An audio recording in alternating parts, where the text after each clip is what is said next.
अरुआ खाऊ भाई भौणी मानक स्पेशल उषुना चाउल खेचुड़ी जोटा कि शीत दिने बनइले खाया बहुत भल लगे। आसतु देखिए मैं आपको किपरि बनाऊँगी। नमस्कार, मु शिखा संपोर्ट को आपण मानक बहुत बहुत स्वागत। ये मु गैस रे डिश बसई ये रिफाइन देला गोटा मसला को दे देछि। एठी मु उषुना चाउल बुट डाली मुग डाली और अल्प किसी बिरी की 2-3 घंटा आगु बतुरे रखी। देखो ये गोटा मसला आमर टे फुटीगला मुझे चाउल को दे दूची।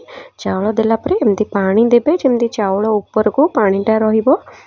ये देखो पानी दे सारापर मधे स्वाद अनुसार लुण पकई दूची।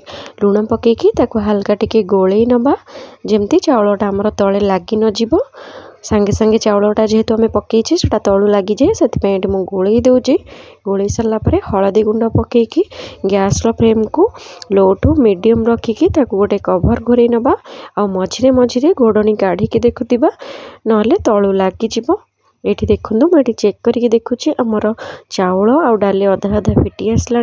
मुझे आउ थे कभर कर देइथिले। कभर काढ़ी एठी मु भाजिकी रखी आलू।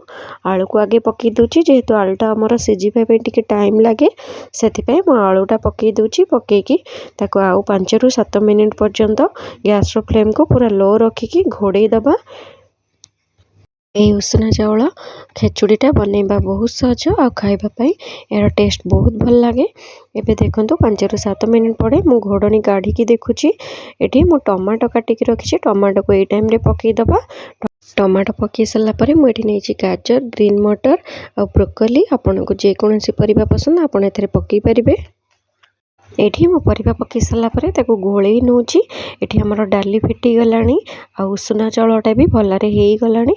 मैं काटिकी रखी किसी धनिया पत्र का ऊपर दे दूची। धनिया पत्र दे सारापर मुझे तेजपत्र पकाउची। तेजपत्र पकई सारा तापर एमती कंटिन्यू गोलैबा जेहेतु आमर एटा हेई गलानी तलू लगिज। देखो तेजपत्र पकई सारापर मुझे अदा कोरा को पकाउची। मुझे जो परिबा पकई थी सेटा भाजिला बेले पूरा हो जाइथिला से बेसी सिझेबा को पड़बनी। ये देखो आमर रेडी हो गला खेचुड़ी। मुझे छुंक दूची। ये छुंकटा ही खेचुड़ीर टेस्टा को 2 गुण बढ़ाई थाए। देखो मुझे रिफाइन तेल नहीं कि सुखिला लंका भूसंग पत्र दे सारापर ये मुझे पंचफुटण दूची। पंचफुटण ही देवे। पंचफुटण देले यार टेस्ट बहुत भल लगे। देखो फुटण टे फुटीगला मुझे अल्प धनिया पत्र पकई दूची। एबे आमे छुंकटा को खेचुड़ी रे ढाली देकी सांगे सांगे गोटे कभर घोड़े नबा। देखो मु कभर घोड़े देथिली। कभर घोड़ेले यार बास्नाटा खेचुड़ी रे मिसी जीवो। एबे गोटे चामच गुआ घी आधे निश्चिंत पकेबे। गुआ घी पकेले खेचुड़ीटा खाया पे बहुत भल लागिवो। घीटा पकेकी आ 5 मिनिट घोड़े देथिली। एबे ताकू आमे गोलई दबा। एठी हमर रेडी हो गला उषुना चाउल रे खेचुड़ी। आपण माने ट्राई करंतु एही शीत दिने घरे याको निश्चिंत बनैया पे। यार टेस्ट किपर लगला मते कमेंट रे जणैबे। जदि वीडियोटी पसंद आसे तेबे मो चैनल को लाइक करिवे शेयर करिवे सब्सक्राइब करिवे। आपण माने जदि फेसबुक पेज रे देखुचंदी मो पेज को फॉलो करिबा को जमा भी भूलिबेनी। Thank you.